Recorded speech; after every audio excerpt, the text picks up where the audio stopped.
네, 전격 인터뷰 이번엔 한동훈 전 국민의힘 대표 전화 연결하겠습니다. 안녕하세요, 대표님. 안녕하세요, 앵커님. 반갑습니다. 네, 반갑습니다. 자, 네. 론스타 관련 인터뷰를 대표님께서 하신 후에 이른바 숟가락 논쟁이 불붙었는데요. 예. 네, 첫 질문은 자, 네. 김 총리 발표 직후에 민주당을 향해서 뒤늦게 숟가락 얹으려 하지 말라고 지적하고 국민께 사과하라고 말한 이유부터 좀 말씀해 주시죠. 일단 이 사안은 대한민국의 승리입니다. 그리고 제가 그 말을 하기 전에 그 승리 소송 소식을 들은 다음에 대한민국의 승리다라는 메시지를 SNS에 올렸어요. 네. 그러니까 대한민국의 승리다라는 말 정도를 민주당이 그때 발표할 때 했다면 저는 그냥 같이 박수를 쳤을 거예요. 더 네. 이상 얘기 안 했을 겁니다. 네. 그런데 제가 놀랐던 것은 김인석 총리가 나와서 뭐라고 얘기했냐면 새 정부의 쾌거다. 이렇게 얘기를 했어요. 이재명 정부의 쾌거라고 얘기했습니다. 그리고 민주당 인사들이 마치 이재명 정부이기 때문에 승리한 것처럼 뭐 SNS에서 글도 올리고 그런 말들을 하기 시작했죠. 예. 이건 상황을 대단히 호도하는 것이기 때문에 바로잡으려고 한 것입니다. 왜냐하면 이 항소 그러니까 이 취소 소송이지만 사실상 항소의 의미죠. 중재재판에 대해서요. 예. 이 항소를 제기할 때 민주당은 아주 강력하게 저를 공격하고 비난하면서 반대했습니다. 뭐라고 얘기했냐면 승소 확률 0이다. 그리고 한동훈의 국민에 대한 희망 고문이다. 그리고 한동훈 자기 장사다. 이자 불어나면 한동훈 네 돈으로 내라. 이런 식으로까지 공격을 했었거든요. 심지어는 모 의원은 아니 이거 하면 역적이다. 라고까지 얘기를 했습니다. 근데 그랬던 민주당이 여기서 갑자기 이렇게 들고 나온 것. 또 하나는 이 소송은 구술 변형이 아직 최종 변형이 종결된 게 2025년 1월이거든요. 네. 그런데 그건 민주당 정권 출범하기 5달 전이고요. 뭐 그때까지 중간에 문서 제출이 몇 번 있긴 했지만 결과적으로 물리적으로도 이재명 정권이 뭔가 역할을 할 수 있는 물리적 공간은 없었어요. 저는 공을 다투자는 얘기가 아니라 사실과 다른 저런 주장으로 국민을 호도하는 것을 지적한 것이다. 이런 말씀드립니다. 네. 박지원 민주당 의원은 전 정부도 잘했고 현 정부도 잘했다. 이렇게 말씀을 하셨는데 그러면 대표님 보시기에 이재명 정부의 공은 0입니까? 아예 없다고 보십니까? 저는 그런 식으로 말하고 싶진 않아요. 무슨 말이냐면 대한민국 공직자들이 했잖아요.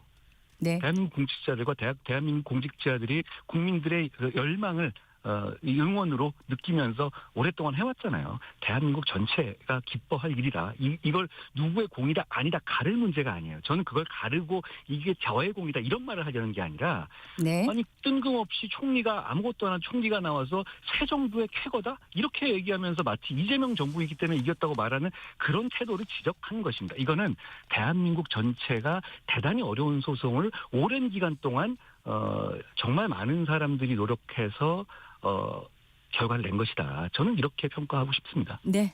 지금 말씀하신 대로 굉장히 어려운 소송이었는데 굉장히 이례적인 결과가 나온 것으로 저도 이해를 하고 있습니다. 이 결과가 어떻게 만들어진 거라고 생각하십니까? 조금 말씀드리자면 이게 들으시는 시청자들께 좀 편의를 말씀드리자면 이게 이런 구조였잖아요. 2003년에 IMF 직후에 KB라는 한국 외환은행을 네. 론스타한테 팔잖아요. 근데 네. 그게 헐값 매각 의혹이 이제 일었어요, 국민적으로. 그래서 감사원이 감사하고 검찰이 수사를 하게 되죠. 그런 과정에서 2011년 결국 여러 가지 우여곡절을 거쳐서 2011년경에 외환은행 지분을 팔고 론스타가 한국을 떠나게 됩니다. 네. 그런데 떠나면서 론스타가 이런 소송을 건 거예요. 국제중재를 건 거죠. 뭐냐면 아니 대한민국 정부가 국민들 어떤 이 포퓰리즘적인 그런 기운을 맞추기 위해서 자기들을 핍박했고 그것 때문에 매각이 지연돼서 6조의 손해를 봤으니까 물어내라. 이 주장을 한 거거든요. 네. 그 소송이 이제 한 10몇 년간 이어져 온 것이다라고 말씀드립니다. 그런데 이제 제가 법무부 장관이 있을 때 2022년 8월에 중재 판정이 내려집니다. 그 판정의 결과는 2,800억과 지연 이자를 한국 정부가 론스타한테 줘라. 이런 내용이었거든요. 네. 그런데 그 내용을 제가 봤을 때 그 내용의 핵심은 뭐였냐면 다수 의견과 소수 의견이 있었는데 둘 다 공이 론스타는 대한민국에서 외환 카드의 주가 조작을 한 범죄를 저질렀다. 그러니까 론스타도 잘한 게 없다라는 것을 기본으로 다수 의견, 소수 의견 모두 강하게 인정을 했어요. 아. 소수 의견은 론스타가 주가 조작을 했으니까 대한민국이 물어줘야 될 돈은 빵원이다 이거였고 다수 의견은 론스타가 주가 조작을 한 건 맞지만 그래도 대한민국 정부도 지원한 책임이 있으니까 2,800억을 물어줘라 이런 내용이었거든요. 네. 자, 이거에 대해서 이제 항소하느냐의 문제가 됐던 거예요. 그런데 저는 우연찮게도 바로 그 외환카드 주가 조작 사건을 담당한 주임검사였습니다. 네. 그걸 가지고 10여 년간 재판까지 유죄까지 이끌어냈거든요. 그러니까 저는 이 내용을 정확하게 아주 세세하게 알고 있어요. 그러면 저는 이 내용을 가지고 충분히 국제사회의 기준에도 먹힐 수 있다고 봤고 왜냐하면 이런 거잖아요. 외국 펀드가 어떤 독립국가인 대한민국에 들어와서 네. 주가 조작을 하고 나서 떠날 때 오히려 적반하장식으로 그 정부한테 돈 내놔라 이런 구도란 말이에요. 저는 이거는 충분히 집중해서 설명하게 되면 승소 가능성이 있다고 봤어요. 그리고 결국은 거기에 덧붙여서 그걸 주장하는 과정에서 론스타가 주장하는 여러 가지 절차적 미스를 집중 공략하면 저는 승리할 거라고 확신했습니다. 그래서 결과적으로는 물론 이제 그 수치상으로만 보면 네. 이렇게 완전히 뒤집는 것은 거의 대단히 어렵습니다. 1%대 얘기를 하잖아요. 네. 그런데 또 세상 일이 꼭 숫자만으로 되는 건 아니잖아요. 저는 이길 수 있을 거라고 확신했습니다. 네. 당시에 보면은 그 취소 신청을 하겠다고 이제 나서면서 조직을 또 새로 신설을 하신 걸로 알고 있습니다. 예. 국제법무국 신설이요. 예. 이 조직까지 신설하면서 나섰기 때문에 사실은 좀 더 1%의 지금 승률밖에 안 보이는 기존 판례로는 그런 건데 이때 뭐 과정에서는 어려움은 없으셨습니까? 결국은 전문성의 영역이거든요. 실력의 영역인데 이 원래 국제 법무를 담당하는 조직이 국제법무과 이렇게 해가지고 과정도 수준으로는 몇 개가 있었어요. 법무부에 제가 장관을 할 때. 네. 그런데 이제 이렇게 그렇게 과정도 수준에서 움직이게 되면 아무래도 역량의 집중에 한계가 있습니다. 국단위로 그러니까 승격해서 거기다가 더 많은 물량과 인원을 투입해야만 하는 것이죠. 왜냐하면 이거는 이런 소송 지면 조단이거든요. 사실 우리가 2,800억, 4천억을 막았다고 하지만 네. 실제로는 6조를 막은 겁니다. 그렇죠. 왜냐하면 이 취소 소송, 항소 소송은 론스타도 제기했기 때문에 네. 론스타의 주장이 받아들여지면 6조까지도 올라갈 수 있는 것이었어요. 예. 그러니까 이거는 충분히 우리 국익을 위해서는 집중할 만한 사안이라고 생각했고 그래서 국으로 승적시켜야 된다고 생각한 것입니다. 그리고 또 하나는 네. 우리 이 대한민국에 전문가들이 굉장히 많아요. 민간에 경험 많은. 그런데 이런 분들이 또 필요할 때 그 관의 영역에서 법무부하고 같이 일할 수 있게 공직에 들어오실 수 있어야 한다고 생각하거든요. 그런데 그렇게 되려면 또 직급을 좀 높여야 된다는 것이죠. 국장급 정도로 모셔야지 아주 경험 많은 나이 많으시고 이런 분들을 모실 수 있어요. 예.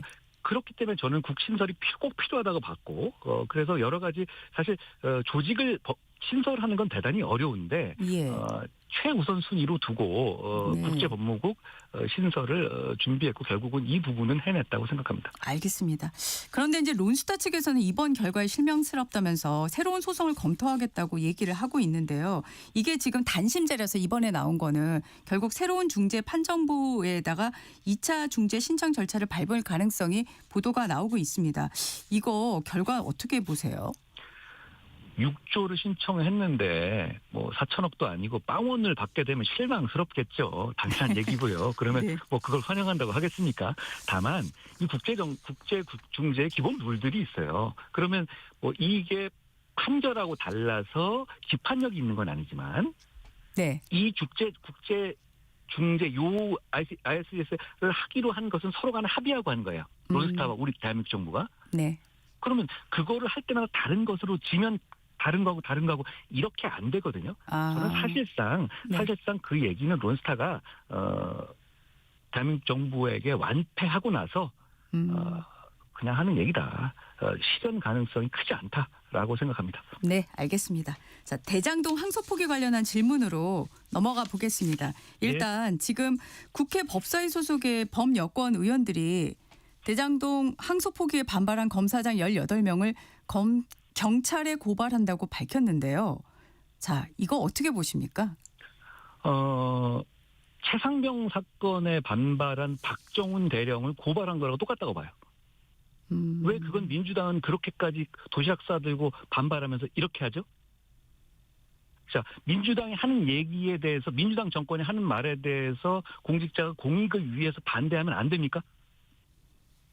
저 검사장들이 한 건 그거잖아요. 그리고 네. 이 말씀 드립니다. 얼마 전에 한국갤럽에서 보면 48대 29 이 수치가 나왔었잖아요. 한국갤럽에서 뭐라고 나왔냐면 결국은 네. 항소 포기에 대해서 반대하느냐 이런 걸 물었던 그 조사였잖아요. 네. 그런데 이건 기존에 있어서 여야의 어떤 지지율이 완전히 뒤바뀐 정도의 수치였어요. 많은 국민들이 이 항소 포기가 잘못됐다고 생각합니다. 많은 국민들과 똑같은 얘기를 하고 있는 검사장들을 고발한다? 이건 민주당 정권은 국민들을 고발하는 것이다. 저는 이렇게 말씀드리고 싶어요. 검찰 잘한 것 없습니다. 검찰은 이걸 막아냈어야 합니다. 결국은 항소 포기했잖아요. 그러니까 검찰은 꺾인 자죠. 그런데 꺾인 자보다 꺾은 자가 더 나쁩니다. 네. 꺾인 자인 노만석 총장 대행은 그만뒀는데 왜 정성호 법무부 장관은 아직 계속 그 자리에 남아 있습니까? 국민들께서는 이걸 이해하지 못하실 겁니다. 정성호 법무부 장관 당장 내려와야 되고 안 내려오면 우리 국민의힘이 탄핵해야 합니다. 알겠습니다. 지금 그 법무부에서는 후속 인사를 지금 단행을 했지 않습니까? 박철우 대검찰청 반부패부장이 서울중앙지검장에 임명이 됐는데 박철우 검사장 잘 아십니까?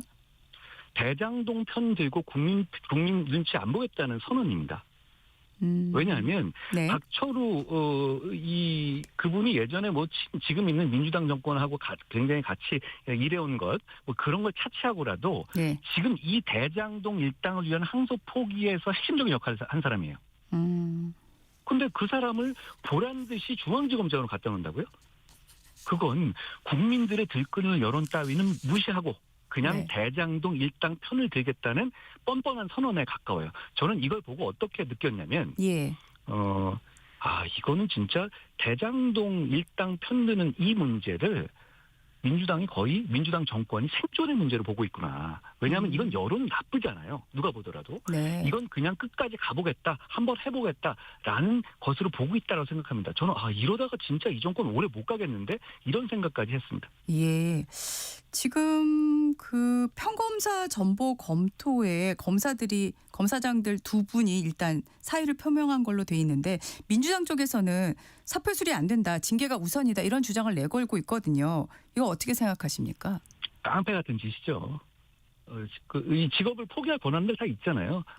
이 얘기를 저한테도 했었잖아요. 예전에 제가 4번 좌천당하고 문재인 정권 당시에 네. 2번 압수수색당하고 그런 적이 있었죠. 채널A 사건 등으로. 그때도 비슷한 얘기 했었거든요. 늘 레파토리처럼 겁주는 방식인데요. 저런 거 통하겠습니까? 문제는 그 사람들이 어떤 무슨 뇌물을 받는다든가 네. 직권을 남용했다든가 그런 게 아니잖아요. 그 사람들이 한 게 뭐냐면 항소 포기가 일어났습니다. 거기 국민적인 굉장한 들불처럼 분노가 일어났죠. 거기에 대해서 자성하고 이러면 안 된다는 얘기를 나중에 사후적으로 그 비판을 한 거예요. 그게 무슨 죽을 죄를 지은 겁니까? 지금 이 정권에서는 민주당에 반대하는 말을 하면 죽을 죄가 되는 겁니까? 민주당에 반대를 하면 검사장을 평검사로 강등하고 사표내도 안 받아주면서 모욕 줘도 되는 그런 룰이 생긴 겁니까? 저는 이거 국민들이 지켜보실 거라고 생각해요. 그리고 그건 이걸 가지고 오히려 역효과가 날 거라고 생각해요. 왜냐하면 예. 이 핵심이 그 검사장들이 무슨 지시를 거부한 얘기가 아니에요. 지시를 간 것도 아니고 이 사람들이 이 항소 제기를 몰래 해버린 것도 아니거든요. 네. 근데 항소 제기를 못하고 대장동 일당, 김만배 일당을 7천억대 재벌 만들어준 것에 대해서 국민적 비판이 크니까 역시 그 비판의 목소리를 같이 낸 것뿐이잖아요. 네. 근데 그걸 죄라고 한다고요? 저는 이분들 막 가고 있다라고 생각합니다. 네. 자, 지금 항소 포기 사태와 관련해서 대표님께서 여러분들에게 공개 토론하자고 제안했는데 혹시 하겠다고 응답 받으신 분 있으십니까? 제가 정성호, 추미애, 조국 그리고 박범계 전 민주당 정권의 법무부 장관들에게 다 제의를 했죠. 그런데 네. 국민들께서 오해하시는 분들이 있는데 제가 토론을 너무 좋아해서 이분들을 싸움 건 게 아니에요. 이분들이 대장동 항소 포기 사태에 관해서 제 주장을 비판을 먼저 했기 때문에 거기에 대해서 토론하자고 제의를 한 겁니다. 네. 네 분 다 마찬가지예요. 예. 그런데 원래 박범계 장관은 처음에는 비판 안 하다 나중에 이제 끼우셨죠. 네 명 다 토론을 거부했습니다. 특히 박범계 장관은 아침에 CBS 김현정 뉴스쇼에 나가서는 뭐 할 것처럼 얘기하다가 네. 언론이 하자. 낮아 잡자. 이러니까 안 하겠다라고 또 말을 바꿨습니다. 저는 그 장소가 김어준 쇼도 상관없고 민주당 당사도 상관없습니다.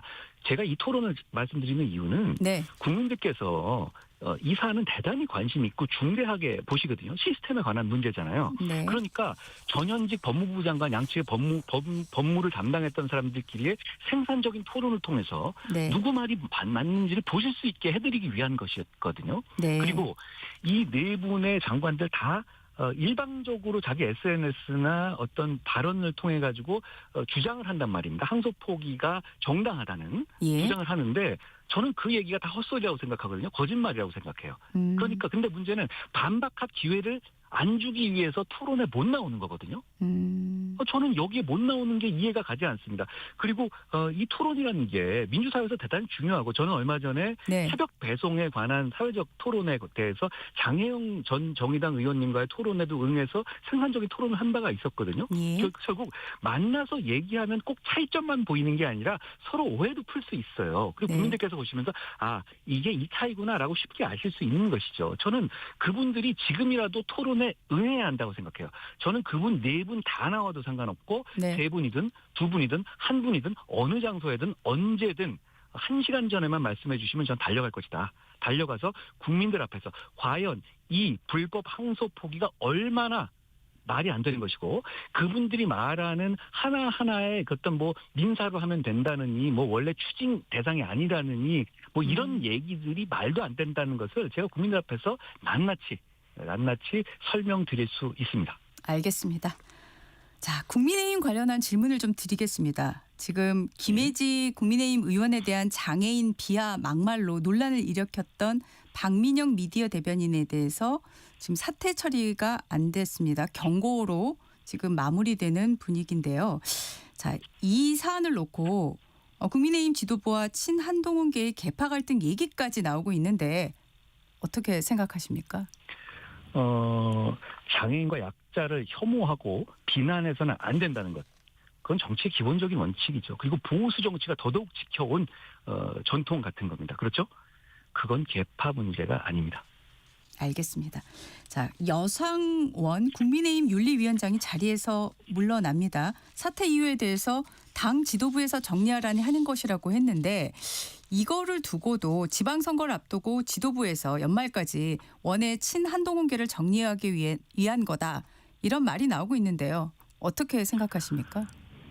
우리가 지금 항소 포기 사태에 대해서 지금까지 많이 얘기했잖아요. 네. 저는 지금 이게 이 정권이 독재로 가는 길목이다라고 생각해요. 이 항소 포기를 하고도 그리고 그 주범을 중앙지검장으로 영전시키고도 대충 넘어간다라고 하게 되면 이 정권은 다음에 이재명 대통령 관련한 모든 사건을 공소 취소해 버릴 겁니다. 똑같은 방식으로 정성호 장관 시켜서 그리고 대법원을 완전히 무력화시킬 겁니다. 이건 그냥 뇌물 받아먹는 것보다 훨씬 나빠요. 시스템을 망가뜨리는 것이기 때문이죠. 그런데 지금 이 길목에 서 있고 여기서 상식 있는 사람들, 대한 세력들이 함께 어깨를 맞대고 싸워야 할 때다. 저는 그렇게 생각해요. 지금 여기서 네. 어떤 정치공학적인 이유를 가지고 뭘 걷어낸다 말다 이런 말을 꺼낼 때가 아니다. 그러기에는 지금의 상황이 국민과 대한민국을 위해서 대단히 심각한 상황이다. 저는 이 말로 대신하겠습니다. 알겠습니다. 자, 지금 대표님이 제안한 그 대장동 항소 포기 관련한 공개 토론에 대해서 당의 국민의힘의 김민수 최고위원은 토론을 하게 되면 국민의힘에서 책임 있는 위치에 있는 사람이 해야 된다. 이런 말을 하면서 당원 게시판을 들여다봐야 한다. 이런 말을 했고 또 지방선거 총괄 기획단장인 나경원 의원은 공천에서 한전된 표를 인위적으로 배제하는 일은 없을 거라면서도 당원 게시판 논란 진실을 밝히는 것이 우선이다. 이런 발언을 했는데요. 뭐 대표님 견제하는 분위기다 이런 해석이 나오는데 대표님은 어떻게 생각하십니까? 저는 이 말씀으로 하죠. 누구든 싸워야 한다. 임진왜란 나면 의병도 싸워야 되는 거, 관군도 싸워야 되는 겁니다. 그리고 그게 보수의 지지자들, 상식 있는 국민들이 우리 보수 정치에 바라는 것이다라고 말씀드립니다. 알겠습니다. 자, 최근에 굉장히 활발하게 현안에 대해서 적극적으로 의견을 표명하고 계신데요. 선거와 관련된 뭐 해석들 많이 하잖아요. 근데 대표님 왜 이렇게 현안에 대해서 이전보다 더 적극적으로 나서는 이유는 뭘까요? 저는 역으로 이 질문 드리겠습니다. 이런 시스템을 망가뜨린 불법 항소 포기, 그리고 론스타 문제, 그리고 시스템을 망가뜨린 백혜령 수사, 그리고 부동산 문제, 이런 문제에 적극적으로 안 나서는 게 문제 아닙니까? 정치를 한 책임 있는 정치인이 이런 문제에 대해서 제대로 목소리를 안 내는 게 문제지, 여기에 몸을 던져서 싸우는 게 뭐 해석하거나 어떤 뭐 다른 이유를 갖다 붙일 문제가 아니라고 저는 생각해요. 네. 지금 시점에서 제가 출마를 저울질하고 있습니까라고 질문을 한다면 뭐라고 답을 하시겠습니까? 저는 할 일을 하고 있다. 지금 저는 이렇게 생각해요. 1950년에 6.25 전쟁이 났는데 네. 1951년에 있을 지방선거에 관해서 출마를 저울질할 상황은 아니잖아요. 저는 지금 당면한 현안에 대해서 민심과 그리고 우리 그 지지자들의 눈높이에 맞게 몸을 던져 싸우겠다, 이 말씀을 드리겠습니다. 알겠습니다. 자, 이제 12월 3일이 2주 정도 남았습니다. 비상계엄이 선포됐다 해제된 지 이제 1년이 다가오고 있는데요. 추경호 의원에 대한 지금 체포동의안이 27일 본회의에 표결될 예정입니다. 관련해서 어떻게 전망하시는지도 궁금하고요. 지금 또 이 추 의원에 대한 영장이 발부된다는 전제하에 그 위원 정당 해산 심판 주장이 여당에서 나올 가능성도 커질 것으로 보이는데 어떻게 생각하십니까? 저는 최대한 많은 국민의힘 국회의원들이 계엄 해제 표결에 참여했어야 한다고 생각해요. 그리고 그렇게 되지 못했던 것이 지금도 대단히 안타깝습니다. 그러나 계엄을 사전에 알거나 도운 것이 아닌 이상 국회의원이 계엄 해제 표결에 참여했다는 이유만으로 구속되면 안 됩니다. 표결에 불참했다는 이유만으로 구속되어야 한다는 거라면 계엄을 석 달여 전부터 경고할 정도로 계엄 가능성을 알고 있었고, 게다가 국회를 지역구로 두고 있기까지 하면서도 계엄 해제 표결에 불참한 김민석 총리는 어떻게 할 겁니까? 저는 지금까지 알려진 특검 수사로 봤을 때 네. 보면 추경호 의원은 우리 당 의원이 계엄을 사전에 알았거나 도왔다는 증거는 없어 보인다, 이 말씀 드립니다. 그리고 네. 정당에선 얘기를 하시는데 예. 우리 당은 저를 비롯해서 당대표였던 저를 비롯해서 많은 의원들이 민주당보다도 더 앞장서서 적극적으로 계엄을 저지했던 정당이기도 합니다. 저는 민주당의 정당 해산 운운하는 주장에 대해서는 그 말씀으로 답을 드리고 싶습니다. 알겠습니다. 자, 김민석 총리 얘기를 하셔서요. 지금 김 총리가 서울시의 종묘 앞 재개발, 한강버스, 또 감사의 정원 같은 그 사업을 놓고 계속 문제를 지적을 하고 있는데 어떻게 보십니까? 볼썽사납다는 말씀 드리고 싶어요. 서울 시민들이 뭐라고 보겠습니까? 서울시장이 하는 시정에 대해서 마치 어떻게든 깎아내리기 위해서 하나하나 얼굴을 뒤밀고 있는 거거든요. 그게 국무총리의 할 일입니까?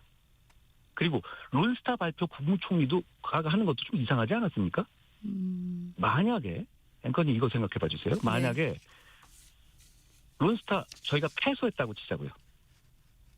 김민석 총리가 거기 나왔을까요? 저는 안 나왔을 거라고 확신합니다. 저는 그만큼 이렇게 총리는 이 각부의 행정을 통할하는 자리지 저렇게 이 정치적인 공격의 전면에 나서는 자리가 아닙니다. 네. 저는 그 점을 안타깝게 바라보고 있어요. 그러지 마시라는 말씀을 드리고 싶습니다. 네. 알겠습니다. 지금 이제 3대 특검과 관련한 질문을 좀 넘어가 보겠습니다. 윤석열 전 대통령이 취임 6개월 만에 비상대권을 언급했다고 내란 특검 공소장에 적시된 것으로 확인이 됐습니다. 공수장 부도 계속 나오고 있는데 내용을 좀 알고 계실 걸로 생각을 하고요. 제가 자세하게 그 보도 내용들이 되게 뭐 전전해서 얘기하는 것들이라서 네. 제가 그 내용도 정확하게 알고 있지 못합니다. 네. 그런데 이 비상대권을 저희가 1년이 돼가는 비상계엄 선포 전에 훨씬 전부터 이제 언급을 했다는 이 내용에 대해서는 어떻게 생각하십니까? 저는 거기 적시된 내용들의 진실 여부라든가 그 내용을 정확하게 모르기 때문에 네. 정확하게 말씀드리지 않지만 저는 단호한 입장, 늘 일관된 입장을 가지고 있습니다. 계엄은 잘못된 것이다. 제가 12월 3일 밤 10시 반부터 지금까지 일관되게 유지하고 있는 생각이다. 이 말씀을 가름하겠습니다. 알겠습니다.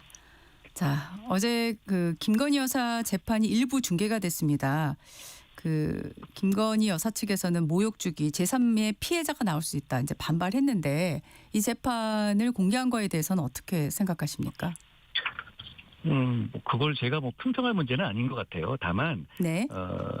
재판의 절차, 이 다른 국민과 똑같은 이 헌법적 절차에서 진행되어야 한다라는 생각을 드립니다. 그 재판 개별적인 재판의 내용에 대해서는 제가 따로 그걸 기준으로 말씀드리는 건 아니지만 네. 일반론으로 말씀드리면 특검의 수사든 모든 국민에게 똑같이 적용되는 적법 절차를 따라야 한다. 이 말씀을 드리겠습니다. 네. 지금 그 이재명 대통령이 에이펙 정상회의 기간 열린 한미 정상회담에서 한미 관세 안보 협상 합의를 이룬 내용이 공동 설명 자료 그리고 양해각서 체결로 이제 결과가 나왔고요. 이 관세 합의와 안보 합의 공동 설명 자료를 보시고 어떻게 생각을 하셨습니까? 저는 모호하고 걱정되는 부분이 대단히 많다고 생각합니다. 어떤 점이 결국은 그렇습니까요? 네. 거기 나온 표현들이나 내용들이 미국 입장에서도 얼마든지 말을 바꿀 수 있는 내용들이 있고, 네. 그리고 특히 이제 뭐 핵잠수함 내용만 보더라도 그게 정확하게 뭘 어떻게 하겠다는지가 당장 그러면 언제 동해안에 우리가 핵잠수함을 만들 수 있을지에 대한 청사진이 그려지는 내용들이 아니거든요. 예. 미국 내 절차들도 다 연동되어 있는 것이고, 네. 물론 저는 국가 대표로서 민주당 정권이 외교를 잘하기를 누구보다도 바랍니다. 네. 우리 국익에 직결되는 것이고 국민들의 삶에 직결되는 것이기 때문이죠. 다만 지금 나오는 정도의 내용들을 보면 우려할 만한 점이 훨씬 많다라는 정도로 말씀을 드릴게요. 하나하나를 짚어가지고 아직 완성되지 않은 부분들이 너무 많은데 그 완성되지 않은 부분들이 이런 단계의 문제가 아니라 본질에 가까운 것들이 너무 많다라는 점을 말씀드리고 싶습니다. 네. 오늘 말씀 여기까지 듣겠습니다. 감사합니다. 고맙습니다, 앵커님. 네. 한동훈 전 국민의힘 대표와 말씀 나눴습니다. 잠시 후 진격의 경제로 이어가겠습니다.